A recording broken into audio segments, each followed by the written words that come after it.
Hi, hello, lovely viewers. Welcome to Movie Gossips. It's not a gossips, it's a movie review. இயக்குனர் மனோ ஆனந்த் அவருடைய இயக்கத்தில் ஆர்யா, கௌதம் கார்த்திக், மஞ்சு வாரியர், சரத்குமார் இவங்கெல்லாம் முக்கியமான வேடத்தில் நடித்து வெளியே வந்த படம் பேர் தான் மிஸ்டர் எக்ஸ். இந்த படத்தோட ரிவ்யூவை எந்த ஒரு ஸ்பாய்லருமே இல்லாமல் இந்த வீடியோவில் நான் சொல்கிறேன். மறக்காமல் நம்ம சேனலை ஒரு சப்ஸ்கிரைப் மட்டும் பண்ணிடுங்க. இந்த படத்தோட ஸ்டோரியை முதல்ல ஷார்ட்டாக சொல்லிடுறேன். இந்தியாவிலேருந்து ஒரு நியூக்ளியர் பாம்பை ஒரு மிஷனுக்காக கொண்டு போகும்போது ஒரு பனி பிரதேசத்தில் அது தொலைஞ்சு போயிடுது. அப்புறம் அதை கண்டுபிடிச்சி அதை ரொம்பவுமே சேஃபாக வச்சுருக்காங்க.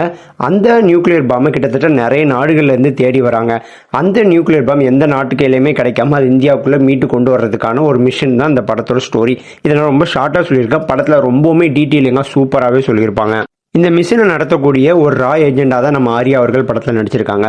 ஃபர்ஸ்ட் இந்த படத்தோட பாசிட்டிவ் என்னென்ன அப்படிங்கிறத நான் சொல்லிடுறேன். ஃபர்ஸ்ட் குவாலிட்டி அதைத்தான் நான் சொல்லுவேன். இந்த படத்தில் வரக்கூடிய டிஓபி உண்மையில சூப்பராகவே இருக்கும். நம்ம தன்வீர் மீர் அவர்கள் உண்மையிலே சூப்பராக எக்ஸ்ட்ரானரியாக பண்ணியிருக்காரு அப்படின்னு தான் சொல்லணும். சண்டே காட்சிகளில் வரக்கூடிய சினிமாட்டோகிராஃபியாக இருக்கட்டும், அந்த காட்சி சிங் அதுலலாம் வரக்கூடிய சினிமாட்டோகிராஃபியாக இருக்கட்டும், இந்த மாதிரி வார் விஷுவல் அதுலலாம் வரக்கூடிய சினிமாட்டோகிராஃபியாக இருக்கட்டும், எல்லாமே சூப்பராக செம்மையாக இருந்திருக்கு.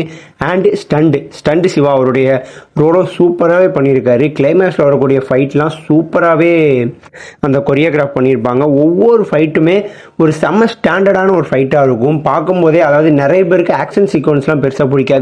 அப்படி பிடிக்காதவங்க கூட இந்த ஆக்ஷன் சீக்வன்ஸை ரசித்து பார்ப்பாங்க. அந்த மாதிரியான ஒரு சூப்பரான ஸ்டண்ட் சீக்வன்ஸாக தான் இருந்துச்சு. அண்ட் மூவியில் கேஸ்ட் பண்ணியிருக்கக்கூடிய ஒவ்வொரு ஆக்டர்ஸுமே சூப்பராக நடிச்சிருந்தாங்க. நம்ம ஆர்யா அவர்கள் இந்த படத்துக்கு இந்த ரோலுக்கு ஏற்ற மாதிரி சூப்பராகவே இருந்தார். செம்ம சாய்ஸிங் அப்படின்னு தான் சொல்லி ஆகணும். ஆர்யா அவர்களோட ஃபிசிக்ஸாக இருக்கட்டும், ஆக்டிங்காக இருக்கட்டும், எல்லாமே சூப்பராக இருந்துச்சு. அண்ட் நம்ம கௌதம் கார்த்திக் அவரோட ஸ்டைலிஷியான ஒரு வில்லனாக அந்த படத்தில் நடிச்சிருக்காரு. அவரோட ஆக்டிங் எல்லாமே படத்துக்கு சூப்பராக ஹெல்ப் பண்ணிச்சு.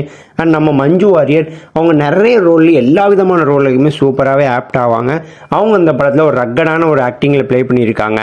அதுக்கப்புறம் சரத்குமாராக இருக்கட்டும், ரதுல்யா ரவி, அப்புறம் அனகா அண்டு காளி வெங்கட் அவர்கள் எல்லாருமே சூப்பரான ரோல் பண்ணியிருக்காங்க. எல்லாரோட ஆக்டிவுமே பெர்ஃபெக்டாக எக்ஸ்ட்ரானரியாகவே இருந்துச்சு அப்படின்னு தான் கண்டிப்பாக சொல்லி ஆகணும்.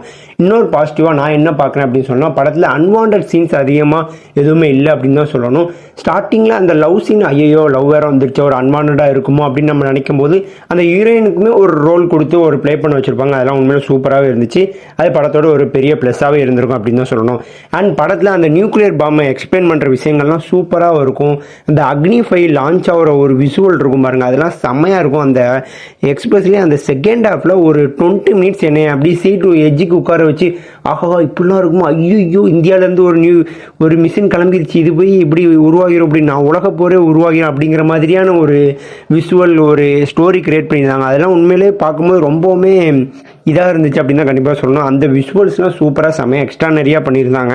அதுக்கப்புறம் பிஜிஎம்மை கண்டிப்பாக ஒரு விதமாக பாராட்டி தான் ஆகணும். இந்த ஃபைட் சீக்வன்ஸில் வரக்கூடிய பிஜிஎம்மாக இருக்கட்டும், அதுக்கப்புறம் அந்த கார் சேசிங் அந்த இடத்துல வரக்கூடிய பிஜிஎம்மாக இருக்கட்டும், எல்லாமே செம்மையாக இருந்துச்சு. அண்டு ஹீரோயின் என்ட்ரி, அப்புறம் ட்விஸ்ட்டு ரிவீல் பண்ணக்கூடிய அந்த மாதிரி ஒவ்வொரு இடங்கள்லையுமே வரக்கூடிய பிஜிஎம்ஸ்லாம் சூப்பராக இருந்திருக்கும். பட் படத்தில் பெருசாக ஒரு மியூசிக் சாங் எக்ஸ்போஸ் பண்ணுற மாதிரியான பெருசாக பாடல்கள் எதுவுமே இல்லாதனால சாங்கை பற்றி நமக்கு தெரியல. ஆனால் பிஜிஎம்ஸ் எல்லாமே சூப்பராகவே இருந்துச்சு. அண்ட் படத்தோட நெகட்டிவ் என்னென்ன அப்படிங்கிறதையும் பார்த்துருவோம். பாசிட்டிவ்னு இருந்தால் நெகட்டிவ்னு ஒன்று இருக்கான்னு செய்யும். என்னோட ஃபஸ்ட்டு நெகட்டிவாக நான் அந்த ஃபஸ்ட் ஹாஃபில் ஒரு லவ் சாங் வரும், ஐயோ தேவையே இல்லாத ஒரு லவ் சாங் எதுக்காத இடத்துல வருது அப்படிங்கிற மாதிரியான ஒரு ஃபீல் இருந்துச்சு.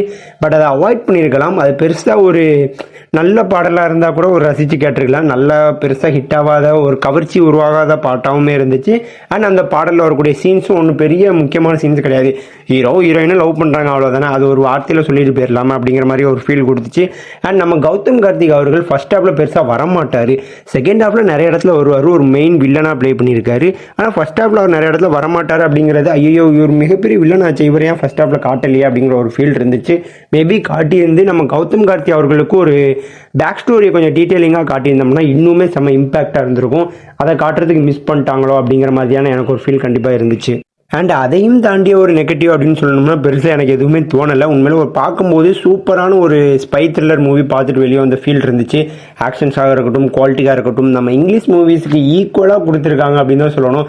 இந்த மாதிரி அதாவது ஒரு படத்துலேயே ஒரு ஹீரோக்கே பாதி சம்பளத்தை கொடுக்காம சின்ன சின்ன ஹீரோஸை வச்சு படத்தோட பட்ஜெட்டுக்கு நிறைய போட்டு படத்தோட குவாலிட்டி இம்ப்ரூவ் பண்ணுறதுக்கு பணம் போட்டு எடுத்திருந்தாலே உண்மையிலே இந்த மாதிரி ஒரு நல்ல குவாலிட்டியான மூவி வந்திருக்கும் அப்படின்னு தான் எனக்கும் தோணுது.